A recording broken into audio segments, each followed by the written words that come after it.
Welcome into the Saints Insider Podcast for Thursday, March the 6th. We are back. Zach Ewing with Matthew Parrish, Luke Johnson, and Jeff Duncan out of our post-Mardi Gras revelry, fugue, whatever you want to call it. What do you call it, Luke? Fog. Yeah. Dude, don't ask me to come up with words today.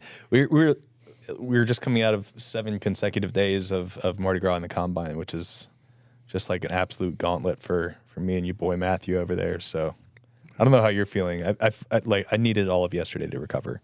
I asked if we were recording yesterday, and I was cursing you. What was Rod's line? Who thought this up?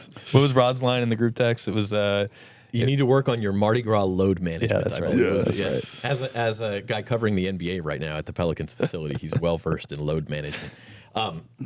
Okay, so we will talk about the Combine today and y'all's takeaways, the new coaching staff, and also we've got 6 days until the new league year all of a sudden. So because of the Super Bowl, because of Mardi Gras, all these things, like the offseason feels kind of truncated. All of a sudden, it's new league year time, and the Saints have a lot of work to do still to get under the cap, Matt. yeah, and they've been starting that process. They released Jamal Williams this week. That saved about $1.6 million.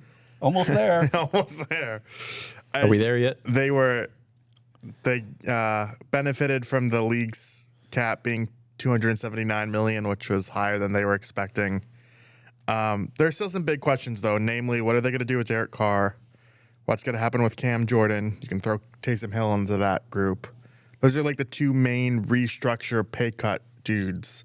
And then the others, they also redid Eric McCoy's contract, which saved about more than $7 million too. So they're first chipping away of at many it. restructures. Yeah, like you're going to start to see all these restructures within the next few days here. And it's worth pointing out that these restructures are not something that like the Saints and the player or their representatives are agreeing to. It's all baked into their contract where the Saints can do it at will. So when you see a player restructuring, they're not taking pay cuts, and B, like this is just how the Saints operate. They do it whenever they feel like doing it with any of these contracts, basically. Yeah, there's no altruism here. Like number one, as you said, the players have no choice, and number two, they're actually getting their money up front, more money up front. Well, it's not that they're getting more money up front. It's that they're getting the money guaranteed. It becomes bonus, so it's guaranteed. Right. So they still prorate the contracts out like they normally do, where guys they don't get it in lump sum. They get it over the course of the season, but that money is now guaranteed, which is why they're in the spot that they're in with a number of other guys where like they can't cut Cam Jordan, otherwise it'd be like they'd be accounting for $4 million more in cap money because of all the money that is now guaranteed by all the prorated. And that's really the issue with this, Jeff, is that like once you start doing this, it's very difficult to get out of it because every year you have to go restructure all these contracts in order to get under the cap. Yeah, and it's something that makes a lot of sense when you're right there trying to win another Super Bowl the way they were in the Breeze era. But I think a lot of people look at it now as, okay, let's reset. Let's get back on track here. And I think a lot of fans are ready for that. And if you're ever going to do it and totally reset, I think first-year coach, young coach, now's the time to do it. He's going to have the longest leash he's ever had this season. So it does make sense to kind of do it in year one. But Mickey Loomis always seems to find an excuse to always be competitive, and I get that. No one wants to say you're tanking, but he said that last year with Dennis Allen's last year, and now he's saying, we want to compete this year because it's Kellen Moore's first year. Well, I mean, at some point, I think they're going to have to reset. I don't think they can continue to do this. Otherwise, I think they're going to be mired in mediocrity. I think you almost have to start over at some point. And we're seeing a lot of teams adopt this as well, right? I mean, like the Dallas Cowboys just did it with Dak Prescott's contract, and they saved like $30 million, something like that. And CeeDee Lamb. Yeah, CeeDee Lamb. The Browns did it with Deshaun Watson, which like, lol. But you know, a lot of teams are taking this strategy now. The problem is like the Saints have been forced to do this. It's kind of like for my like astronomy nerds out there, it's like runaway greenhouse effect, right? Like you have to do it, and then you're in a position where you've got guys who are at the tail end of their careers who are, you can't really do anything with. Like they can't really restructure anymore, and they're just like really big, expensive albatrosses on your salary cap ledger. But like the COVID year impacted a lot of that, where they all of a sudden they had to clear $110 million. They were $25 million less than they were anticipating on the cap, and forced their hand on a little bit of stuff, and now it's just they're really trying to dig their way out of it, and it's tough to do that. It has forced their hand, but to Jeff's point, like they could have eaten Derek Carr's contract if they wanted to. No, for sure. Like they totally could have. Yeah. Right.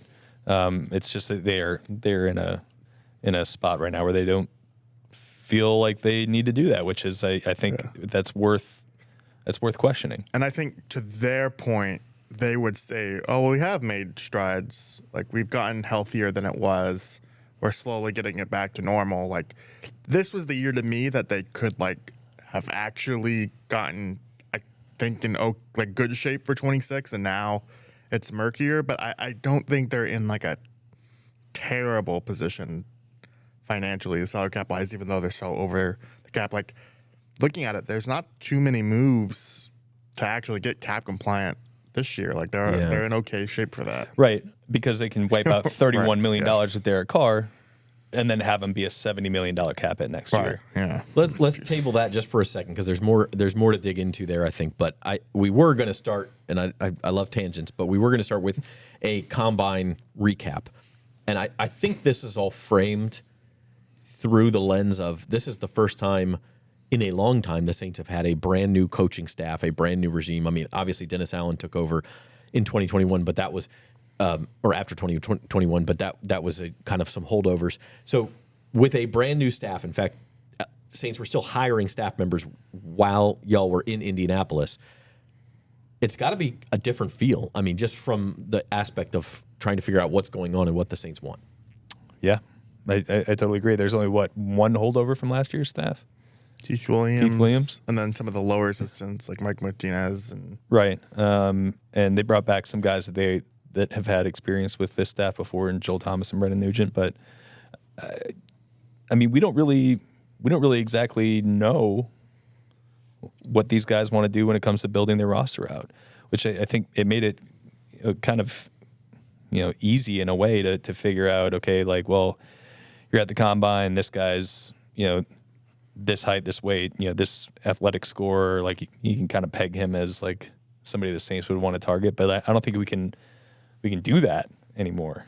At least not right now. I mean, maybe this process plays out and they have a very similar type of process when it comes to scouting players under this new regime. But I don't know. They might have different things they value versus the last staff.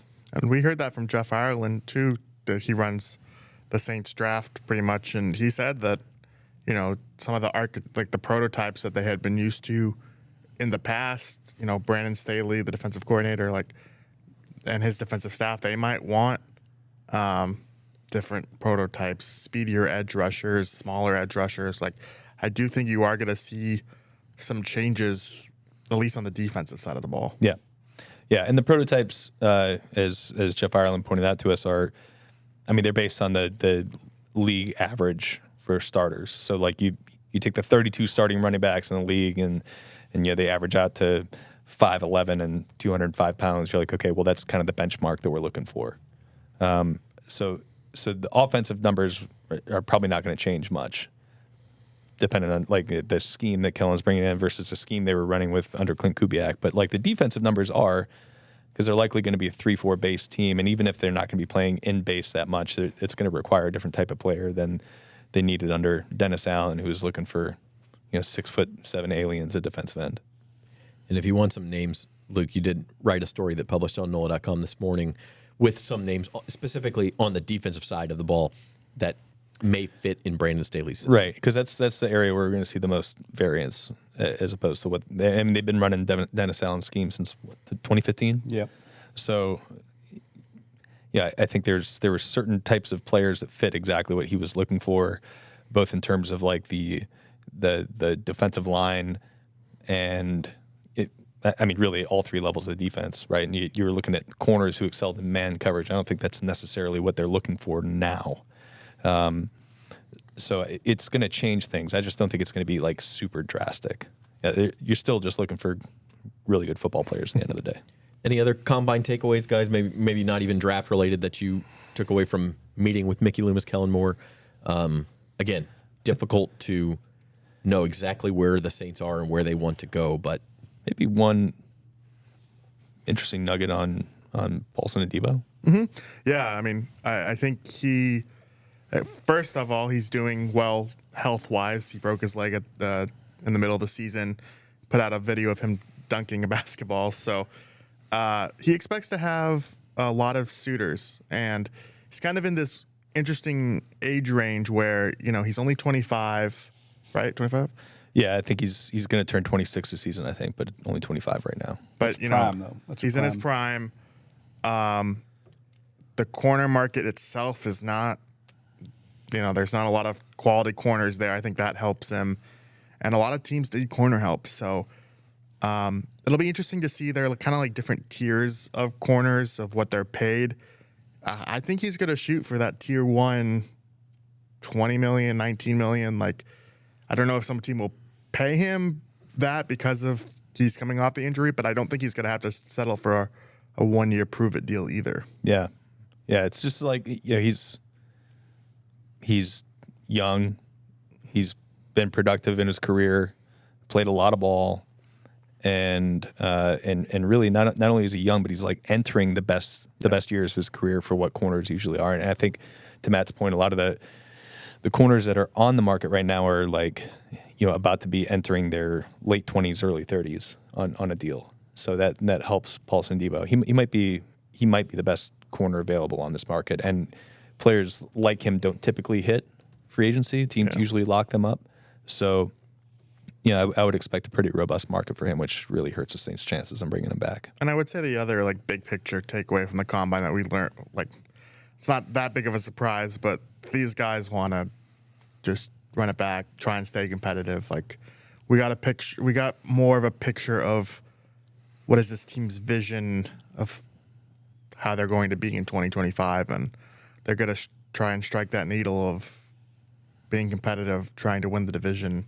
I wonder, and not enter that rebuild. Would they have that attitude in the NFC East or the NFC North, where there's 3 really competitive teams, and in the NFC North maybe 4 really competitive teams, and you're like, do you really think it's possible, or are you just looking at the landscape of the NFC South and saying, yeah, why not? I mean, I also think just like the franchise's history has a part to play in that, right? They went so long where they had little to no success, where I think it's a little bit less palatable as a Saints franchise to willingly go back to the dark ages, even if it may be the best path forward to rebuilding a competitive roster. Jeff, where do you come down on that? I mean, it feels like they're aspiring to be the Bucks or something, right? But they're not aspiring to be the Bucks because the Bucks ate the medicine with Baker Mayfield, and then they still won the division. Right, but I look at the Bucks as like they're doing what the Saints have tried to do. They've actually accomplished it, but there's still a ceiling on where the Bucks are, right? I mean, they get in the playoffs and they get exposed every time. They're not good enough to play with the elite teams. They might win a game, and that's kind of about as far as they're going. I don't see them going anywhere. This reminds me a lot of opposite the parking lot when Dell Demps ran the Pelicans. It's so similar to year to year, just patching it, trying to the Saints, for lack of a better analogy, they're like the pothole filler in New Orleans. Instead of paving the whole street, they're coming through and just filling the little pothole, and we see how that Oyster works. shells. How's that working out? I mean, it feels like that's what they're trying to do instead of figuring out the long-term plan. And that's kind of what I wrote last week about the quarterback situation. The vision, I'm not seeing it. I'm just not seeing what the long-term plan is, other than, okay, let's get to next year and try and win 9 or 10 games and slip in the playoffs. I mean, is that really what you should be aspiring to do? So count me among the donkey downer. Donkey downer. Dunkin' Downer pothole filler. New meme just launched. maybe Donkey Kellen Moore. downer. I mean, I want to talk to Kellen Moore about that. Maybe he's got this plan. I'm sure he does, right? He's been waiting his whole life for this moment. So let's see if he's got the vision, because I'm not seeing it from the rest of the building. And does he have the stature to kind of steer Mickey Loomis and company toward that plan, or are they saying, no, this is the plan and you do what you can with it? Well, it'll be collaborative. It always is Yeah. with that group. That's the way you should do it. They got a lot of smart people in the building. I don't want to make it out like, For sure. they got a lot of good people there. It's just a matter of executing it And look, within their cap constraints too. I also think that like the most important thing, and any time we're talking about this sort of thing, is they need to hit on a draft. Big time. We've seen teams like engineer a really dramatic turnaround because they hit on 4 or 5 players from a single draft class. It's been a while since the Saints have done that, like true impact players, impact starters. They've got a lot of guys who belong in the NFL on their roster, but like I don't think they have a lot of impact young players on their roster, which is something we've discussed ad nauseum on the show. So they have a chance to really accelerate this and be a good viable team if they hit on this draft class. But every draft class is really important for a team that is mired in the problems that the Saints are mired in right now, which is they're too expensive and they're too old. Yeah. They just need to find a Zach Bond out there that could draft a guy like that. Though the other thing too is, from their standpoint, like they were one of the most injured teams in the league last season. Aaron Schatz formerly of Football Outsiders, I can never remember FTN, put out his adjusted man games lost statistic today, and not a surprise, but the Saints were the most injured team on offense last season. It was them and the 49ers. The 49ers actually led the league because on defense they created 2, but I think the Saints are the 4th most injured team in the league per that metric. And if you're Mickey Loomis and company, they're saying like, okay, well, we have good players. They just weren't on the field. So they probably that's maybe one of the reasons why they want to roll it back too, is just It's definitely they one want of to the see. Then you that might be fix the defense, get younger. Because the defense didn't have that many injuries. No, yeah, they were the 10th healthiest team in the league. Right. So, that's obviously the area where you feel. But I would say this, one thing on the injuries that I always feel there's a little chicken or the egg thing that happens there. When teams are in losing cultures, they tend to end up, if you notice, the same teams are always there, the Raiders, the Panthers. It tends to be losing culture. I'm going to not play through this injury.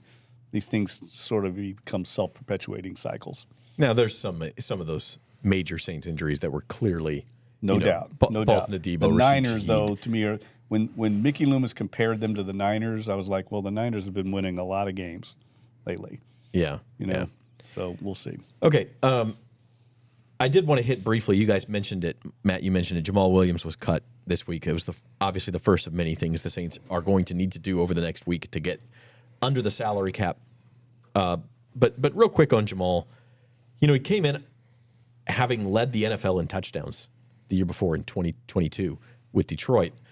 And so even though everyone knew he was never going to be the starter here, Alvin Kamara was suspended the first 3 games that year, and it was kind of like, well, here's a ready-made replacement who can step in and be RB1 for those 3 games, and then he'll be the Thunder to Alvin's Lightning, and all. It just never even came close to materializing. So real quick on Jamal, what went wrong in your eyes? He was not a good player. Signing him? Yeah. That's what I mean, I don't know. His most memorable play as a Saint will be the one that maybe got Dennis Came Allen out of victory fired. formation. In retrospect, is they wanted to get him a touchdown at the end of the season, and the players overruled the coaching staff by getting him that touchdown. But besides that, just wasn't. I think they tried to pigeon him into all right, you're going to be our short yardage back, you're going to be our passing blocker, and that's fine. But I think they were so set on him being that, and then when he got his opportunity to not do that, he just didn't have the juice to be that explosive. He just didn't have juice. I never once saw him carry the ball and said, there's some juice. He averaged 3 yards a carry here, and that number was higher than I thought it was. Yeah, it's just, I don't know. He definitely did some good things for it. There's a reason they tried to get him that touchdown at the end of the year, right? He played a thankless role, especially his first year here. He was playing some fullback for the team. I think he was a good teammate, but he never. I was actually really excited when they signed him. I was like, he's a good player. He had been a good player at every stop. It just didn't work out here for whatever reason. I'm not exactly sure what it was. I don't know if it was like, him falling off. I know that first year he was here, like their line play was so bad. I mean, Alvin ran for like 3.7 yards per carry behind that line. They didn't have a single 20-yard rush by a running back that year. So, like, I don't think it was entirely his fault. I do think that, like, for whatever reason, it was just a bad fit. And I'm really interested to see, like, if he has any suitors this offseason and if he looks any different somewhere else. Because, like, just based off of what we saw, like, it just looks like he's done as a player. Yeah, I just don't know. Yeah, because like I think their run scheme was a lot better last year, even with the injuries they had up front, and he still didn't make anything of it. So yeah, Jordan Mims was like more productive than he was, and he was often the fourth string guy. Jeff, but I mean, part of it was also the fact that Kendre Miller did not get on the field, so he got a little more exposed because you couldn't plug in the guy you drafted to maybe be the number 2. So that's a little bit. But I've always felt like the touchdown thing was, he was the short yardage back in Detroit behind the best offensive line probably in the league. So, offensive coordinators can basically determine who they want to score when they get down there. And so I always felt like that was just a little bit of a overreaction to 17 touchdowns. He wasn't scoring from 60 yards out. He did rush for 1,000 yards, though. I mean, like it wasn't all fluky. I think he had a good year up there in Detroit. But like you said, I mean, he was with a creative play caller behind a really good offensive line, and just never manifested itself here. A good organization, That's what worries me. Again, I'm going back to doom and gloom, but like you're just starting to see a lot of recurring themes here, signing guys that do not play better for you than they did for other organizations, and then guys that you had that are playing better when they leave in other organizations than are playing here. Forever known as the Zach Bond corollary. Yeah, I just think that's a bad sign. That's what used to happen to the Saints when I covered them before the successful era that I won't mention. But it was the same thing that happened a lot. I will say, though, at least like the contract wasn't like atrocious. It's 4 years. 3 years, 12 million, and like it only leaves $3 million in dead money. Like they've had worse misses. Yes, they have. For the Saints, that's acing the test. That's the silver lining. He wasn't the worst. I mean, he didn't work out, but it wasn't. Yeah, it's not a bad dice roll. It's not. Yeah, you take the swing, and sometimes like you're gonna have that, even if you are like the Lions, like. The upper teams in the league have misses too. I think the lesson here is the Saints should not sign free agent running backs, and they should only draft them. Mark Ingram, Alvin Kamara, Pierre Thomas was undrafted, but they should keep going back to that. Here's the question I have for y'all then. Do you think running back is a position of not necessarily need in the draft? I think every single position on this roster needs to be addressed in some way, shape, or form. Maybe with the exception of quarterbacks, since they're clearly planning on running it back with Derek Carr, or kicker. You know what I'm saying, though. Yeah. Like, fullback, I'm not going to mention here. I don't even know if they're going to have a fullback on the roster next year. But, like it wouldn't surprise me, like, if they took Ashton Genty at number 9, So I was going to ask, do you think that's a possibility? I think it's totally a possibility. You look at Kellen Moore's history as a play caller, maybe with the exception of last year when he had, one of the best running back seasons in NFL history, and he just, like, leaned into Saquon Barkley. Like, he's had two running backs pretty much every stop. So, is Kendre Miller that guy? I don't think you can really say he is after his first 2 seasons. Alvin Kamara, I think we know, is still a good player. So, like, yeah, if they paired him with like with an Ashton Genty, or this is a good class, you can find one in the 3rd round that's a really good player. It wouldn't surprise me at all. But they have needs all throughout their roster.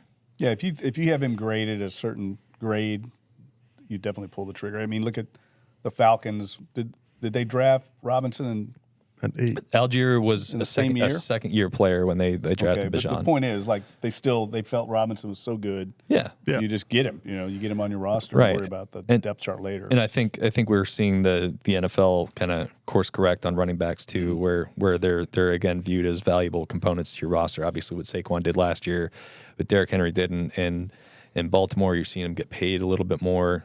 Christian McCaffrey in 2023 was amazing and was a huge part of their run to the Super Bowl. So like I think that it's not something where you're like, oh, I can just find a running back in the 5th round anymore. You know, you can use a first rounder on them and be okay.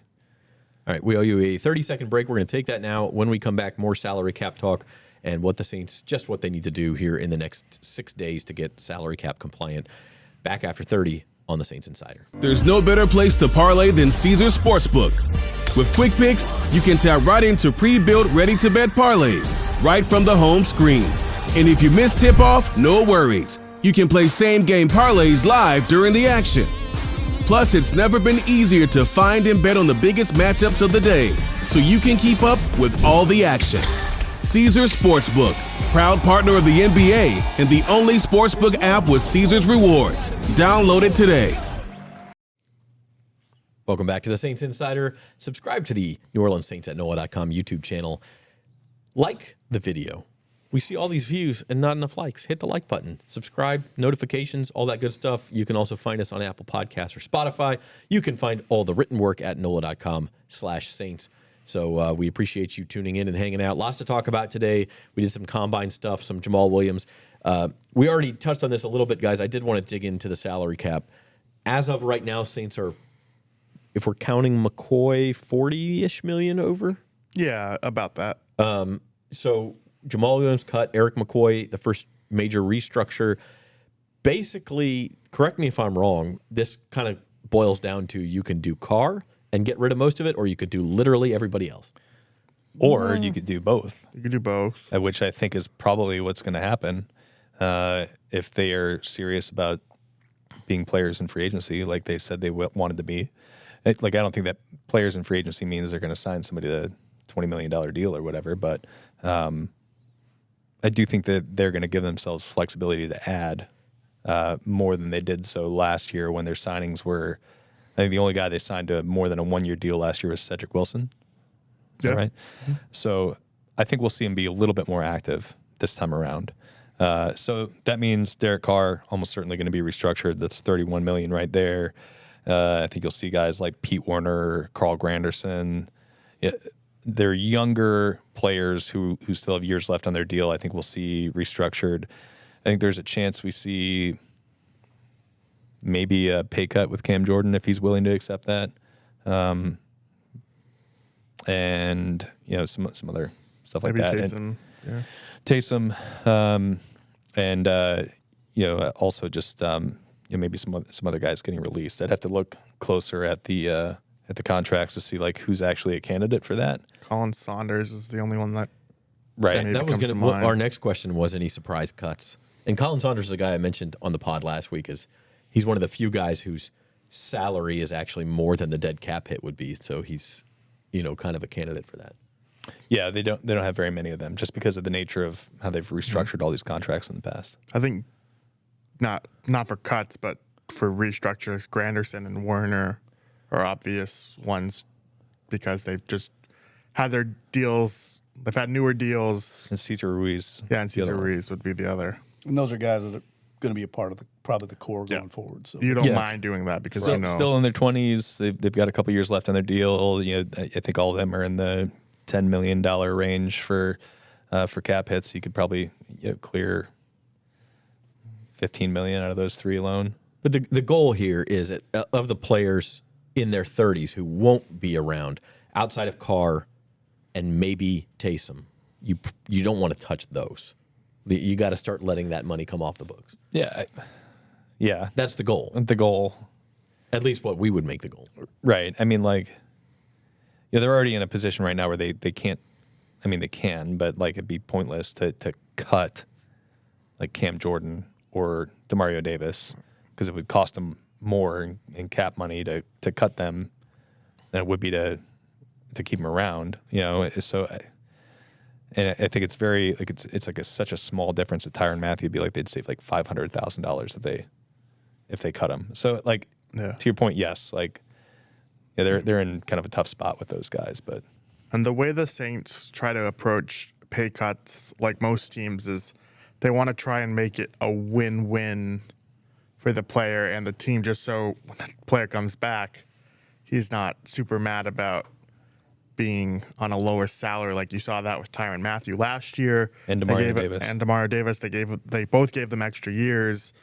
Even Alvin Kamara, to a lesser extent, they gave him a new contract. It wasn't a pay cut, but they still added like another year to it. AK also restructure. Oh yeah. Yeah. Yeah, that's right. And so like that's another thing to keep in mind too, is they are going to approach the people about pay cuts. I mean, Derek Carr, like I don't see him taking a pay cut. I mean, he said as much, but there is that buzz out there that It's not going to happen. It's not going to happen. Like he's not going to take a pay cut. And like, I feel like if I'm Derek Carr and you ask me to take a pay cut, I'm going to look around and say, look at what the other quarterbacks around the league are making. I'm at least as productive as some of these guys who are making just as much or more than me. Why do I have to be the one to make the sacrifice here? Like, I understand fans don't like Derek Carr just in general and kind of want him to be the scapegoat and he needs to stand. But if I'm Derek Carr, I don't care about any of that. I just don't see it. I think it's easier when you're winning to get that kind of buy-in or cooperation when things are going well. I think it's harder when you're not winning. Yeah, everybody's talking about cutting me 2 weeks ago. Now I'm supposed to come back and take less money. I mean, you might be, if you're a player, you might say, you know what, this is a good thing we got here. I'm willing to kind of make that work because we might win a Super Bowl. No one's saying that with this team. So I think it's harder it takes a real sacrifice to say I'm going to take less money. And to Matt's point about the way the Saints have done in the past, they've been very good about that. But, word can get around the league, too, if you're doing bad business. Like, if you're going to people like a Derek Carr, who basically restructured last year, and you go and try to force their hand, that's going to get out. And that's not going to be good for them to attract free agents or to work with agents. So they have to kind of navigate that and thread that needle to where it is a win-win, or else word will get out about them. And there are players out there who've just flatly said no to taking pay cuts, which like that stuff doesn't really get out, but like they have approached more people about it and they say no, and they're not on the team anymore. So like it's not something that anybody's going to, and even like role players, Yep. So, yeah. I unless it's in, like you said, Jeff, it's in your heart to say, I want to be here and help this team. Nobody listening out there would take a pay cut at your job. Like, it's just not something you would do voluntarily. Yeah, well, and I've had people bring up, like, Tom Brady, like, took pay cuts. It's like, yeah, well, Tom Brady's making, like, $50 million a year off the football field. It doesn't matter to him And it if was he's a good making situation. $25 or $30 million. And he did it to win. Yeah. To win Super Bowls. Right. Yeah. Right. Yeah, and he was making tons of money outside. Right, exactly. So that's so unique. I don't know if Derek Carr's UFO sponsorship is making that kind of money. So we'll see. I mean, I would get some Hokas. That'll boost the. Nice. Nice, not 60 yet. So. He is an old white guy in training, so. I would be surprised if that happened. But there are going to be restructures. They're going to start coming in every day, probably even starting today through Wednesday at 4 Eastern. The new league year starts on Wednesday. Yeah, so. well, I wouldn't be surprised if they're there by Monday. So that's when the legal tampering period opens. They're going to want to. Yeah, they're typically, and I'm gonna probably say safely this year, probably not going to be participating in that first wave of free agency. That's like when you start seeing all the big money deals come out. But that's also when Zach Bond signed his deal last year. I think he signed it like day 2 of the legal tampering They period. signed Chase Young like within the first day or two, right? Oh no, I don't think no, so. that's wrong. Willie Gay maybe was the. I think Willie Gay. Yeah. Yeah. Yeah, I don't know. I mean, we'll see how much money they want to clear. That'll be where we're watching over the next 3-4 days, and we'll be back next week to talk about that. I do want to wrap things up with just a quick draft discussion. You mentioned that kind of the elixir to all of these problems is go hit on your draft class. The Saints have 5 picks in the first 4 rounds. Is that right? Yeah. And so you could get legitimately 5 starters out of those first 4 rounds if you hit on the picks like you did in 2017. They just haven't done that lately. Well, hitting on those picks like you did in 2017, I mean, that was like a once in a generation draft class. Like you don't see draft classes. You don't like need that. 5 All-Pros. But like they could do what like the Rams a couple years ago. It's an example I keep hitting on. They drafted a bunch of really good players. Like they got Puka Nacua in the mid rounds. They got Steve Avila in the mid rounds. They got starters, like good starters. That's what the Saints need. Like they've hit on a lot of guys who are, like I said, belong on a roster but aren't like the impact players in the roster. They need impact players. So I think it's possible. I just don't hold your hopes up for a 2017 draft class. Like if they're getting Marshawn Lattimore and Ryan Ramczyk and Alvin Kamara and Trey Hendrickson and Alex Anzalone and Marcus Williams and Al-Qadim Muhammad, right? That was that draft class. Yep. I think I hit it in its entirety there. Yeah, I mean that'd be awesome. Not going to happen. It's like they also wanted Mahomes in that draft. It's like they had the future 10 years down in the NFL who's going to be a good player. They just had a list. And that was also like a great draft. It was. I mean, the whole, you know what I mean, overall. Yeah. You go back and look at that. I mean, there are a lot of great players in the second, third rounds. Yeah. And some years you can go back and look. I mean, I think the year it stands out is the Marcus Davenport year. I know they get banged on that, but like it was a terrible draft. If you go back and look, there's just a lot of, you can see why they swung for the fences on a physical freak like him because they thought, hey, we're close to winning the Super Bowl. We need an edge rusher. We're going to go for this guy. But there wasn't a lot of other good options, that year. So different years, different drafts. But I think you all would know better than me. Isn't this the most draft picks they've had since like maybe 2015? Yeah, I think so. I think Something it's like 10 that. total, right? Yeah, they've got a lot of 9 draft to picks. 10, depending on if. I believe picks. let Jeff Ireland cook, man. Let him in that. They've got a good college scouting department. I know they haven't hit on a lot of picks lately, but I'm also not. I'm going to reserve judgment on that with this new staff and see if maybe they can unlock some of these guys that didn't in the previous staff. But I'm a big believer in Ireland. I think he's good. Just don't anticipate them trading back. I just don't think I that's know going to that. happen. I think they need to. Yeah. Just like they're reevaluating their cap management a little bit, I think they need to reevaluate that. Makes a lot I of think sense. they Where need, they're I think they need to. I don't think they're going to. Okay.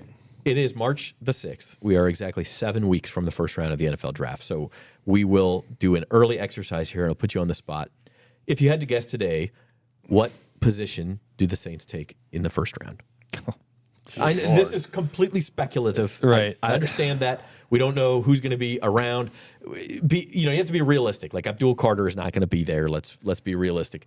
The name I've been mentioning since the fall is Mason Graham. It looks like he's not going to be there either. He would obviously be, I think, a really good spot.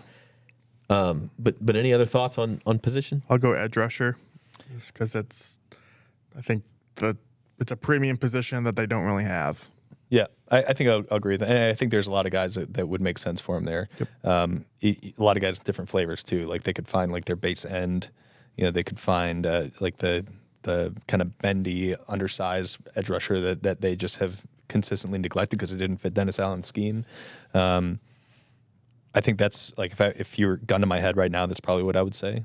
But if Tyler Warren's there and Kellen Moore's like, hell yeah, give me my George Kittle or whatever, then like they might do that. They might go Ashton Genty. They might go Tet McMillan. Will Campbell's there. They might be like, yeah, let's beef up the line. I don't know. There's a lot of different ways they could go. Just get an impact player, like Luke said, whether it's defense or offense. They need that. And I tell you the other thing we haven't talked about. It's probably a future pod subject, but I think the Chris Olave situation's something worth. What's the confidence level that he's going to hold up? Unfortunately, in this game, and do they need to consider a receiver? Maybe at number 9. Like Luke said, they have needs literally up and down the roster. I will say that after doing that exercise with what posted this morning on NOLA.com, looking for players that fit potentially Brandon Staley's scheme, I really, really like Jalen Walker, the linebacker edge rusher out of Georgia. Yeah. He's somebody who they never, ever, ever, ever, ever would have drafted under Dennis Allen because he doesn't really fit what they usually go for. He's like 6'1", 245 pounds, something like that. But he's somebody who can play off ball. He's somebody who can rush from the edge. He's somebody who's really good in coverage. Like he reminds me of like a dressed down version of Micah Parsons from a couple years ago. Who Dallas Turner? No, is he like a Dallas Turner kind of? A little smaller, maybe. Yeah, a little bit. But I think Because Dallas Turner was more of like a pure edge guy, and I think he's somebody you can kind of plug and play a little bit, like in multiple different positions, right? So I think he's somebody who's really, really, really intriguing to me. Didn't test at the combine, and he had like I think a thigh injury, and he's not going to test at the pro day, so you're not going to see his numbers. But I think quickly becoming like one of my draft crushes. The other thing I'll throw out is offensive line. I mean, you could always use it. Obviously, the Saints have a hole at guard. There's a couple of prospects who are going to be in that range who have experience playing guard or could kick out to tackle if you want to rearrange things. Will Campbell at LSU is one of them. Yeah. Armand Membo from Missouri is the other one. Like, they're in that range, and we know Kellen Moore from his previous stops. Where did he do really well? In Dallas and in Philly, where he had some of the NFL's best offensive line. And something he's kind of consistently said since he's been hired is, like, he actually thinks the line here is something that was a draw because of the resources they've invested into it, because he sees potential for those guys to be better. And I think there's, let's say they draft Will Campbell, who I think is like somebody who's like, is he a tackle? Is he a guard? I don't know. But like, maybe you draft him with the idea of him playing tackle, and you can say like, hey, Trevor Penning, we really think you're a great run blocker. Let's move you into guard and see if Campbell can play out there. And if Campbell is more of a guard, then you have a guard and you live with Trevor Penning at right tackle. I think he played well enough last year to merit sticking around. So you have some chess pieces that can be moved around. Right. I think offensive line makes a lot of sense. And I don't think you have to draft a guy that's like just a guard, you know? Yeah. Like, I don't think you have to look for interior offensive line per se in the first round. Okay, so that's going to do it for today. As I said, we'll be back next week, probably right around Wednesday, the start of the new league year, and talk about all the moves the Saints have made between now and then and what we expect after that. So for our producer, Norman Bell, he's Matthew Paris, Luke Johnson, and Jeff Duncan. Subscribe to our YouTube channel. We appreciate all of you listening. I'm Zach Ewing, and we'll see you next time.